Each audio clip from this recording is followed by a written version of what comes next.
এইরকম তেলাপোকা যদি থাকে আর এই পাশে যদি আপনার এভাবে খাবার রাখেন, আপনি তেলাপোকা এই খাবারের মধ্যে গেলে আপনার খুঁজে পাওয়ার সম্ভাবনা আছে কিনা? আপনার তরকারির যা রং তেলাপোকার একই রং।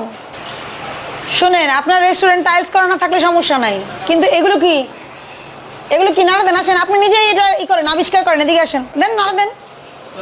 কি দেখা যাচ্ছে এগুলো? আরে আপনি এদিকে আসেন। হ্যাঁ দেন, নাড়া দেন।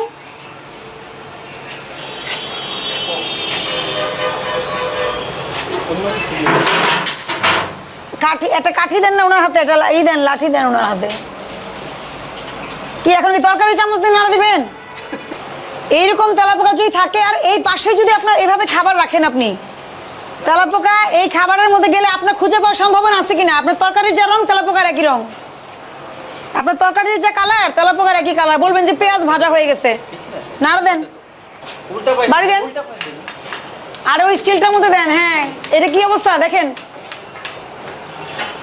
একটা খাবারও ঢেকে রাখছেন, সামনে দিয়ে মনিটরিং হয়, আপনি সামনে রেখে খাবার ঢেকে রাখছেন। আর এখানে তেলাপোকার ফ্যাক্টরি, খাবার ঢেকে রাখেননি। এই ফ্রিজটা খোলো। এই যে তেলাপোকা এই যেগুলির মধ্যে, এই থালা বাসনের মধ্যে সব জায়গায় দেখি, খোলো। এই যে কাঁচা খাবার, আর এটা কি রান্না করা? এটা কি তেলাপোকা মিক্স থাকলেও বোঝার কোনো উপায় নাই, কারণ সব কালো।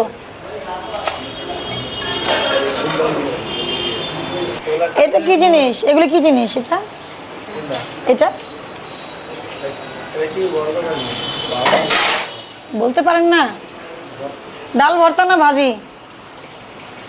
এগুলো ফেলেন, ফেলেন। কেন ফেলছি বলেন তো? কাঁচা মাংসের সাথে রান্না করা কোনো খাবার রাখা যায় না, আলাদা ফ্রিজে রাখতে হবে। আপনি যদি কোনো খাবার রাখতেও চান, যেমন বাসায় কিন্তু আমরা রাখি না, অল্প সময়ের জন্য রাখি, বক্সে করে আলাদা করে রাখতে হবে। কোনো খাবারের সাথে কোনো খাবার মিক্স হবে না। তবে কাঁচা জিনিসের ফ্রিজে কখনোই রান্না করা খাবার রাখা যাবে না, ঠিক আছে? এই যে পেঁয়াজ রাখছে এখানে, যা রান্নার পেঁয়াজ,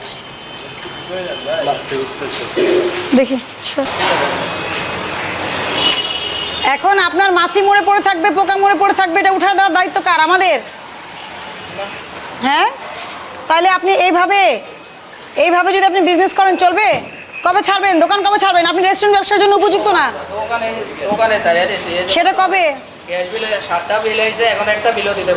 হ্যাঁ, এটা মানে কি আপনি অপরিষ্কার অপরিচ্ছন্ন তেলাপোকা যুক্ত খাবার খাওয়ালে কি এটা দিয়ে মাপ হবে? সেটা বলেন। আপনি বিল দিয়ে আপনি মার্কেট থেকে চলে যান। আপনি রেস্টুরেন্ট চালানোর মতো নিরাপদ খাদ্য আপনি মানুষকে খাওয়ানোর মতো যোগ্যতা আপনার নাই। আপনি দোকানটা বন্ধ করে দিয়ে চলে যান। আপনার করতে হবে না দোকান। আমি বোঝাতে পারছি আপনাকে? নিরাপদ খাদ্য যদি আপনি তৈরি করতে পারেন তাহলে খাওয়াবেন। আপনার মূল্য তালিকা নাই, আপনার এখানে তেলাপোকার কারখানা, আপনার ফ্রিজের ভিতরে পর্যন্ত তেলাপোকা। আপনার জন্য রেস্টুরেন্ট বিজনেস না। শোনেন, আমাকে তাকান। আপনাকে তো লক্ষ টাকা ফাইন করলে তো কোনো লাভ নেই, আপনি তো খাবার তৈরি করতে পারবেন না। আপনি এই বিজনেস আর করবেন না। কি করবেন? আর করবেন? কবে ছাড়বেন? 3 মাসের পরে চুক্তি শেষ। 3 মাসের মধ্যে এটা উঠায় ফেলেন, এটা 1 সপ্তাহের মধ্যে উঠায় ফেলে এটা গোডাউন বানায় ফেলেন, মুদি দোকান বানায় ফেলেন। মুদি দোকানে যদি তেলাপোকা থাকে, ওখানে তো কাঁচা খাবার থাকে, রান্নার কিছু থাকে না, তখন হয়তো আমরা ব্যবস্থা নিই না। কিন্তু আপনি এই ধরনের খাদ্য প্রতিষ্ঠান যারা খাদ্য উৎপাদন করে, প্রক্রিয়াকরণ করে, এসব জায়গায় এটা অসম্ভব। আপনি এই বিজনেস করতে পারবেন না। কালকেই গুটাই ফেলতে হবে। 3 মাস পরে যেটা আপনি ভাড়া আছে আপনি অন্য কাজে ব্যবহার করেন। বুঝাতে পারছি আমি?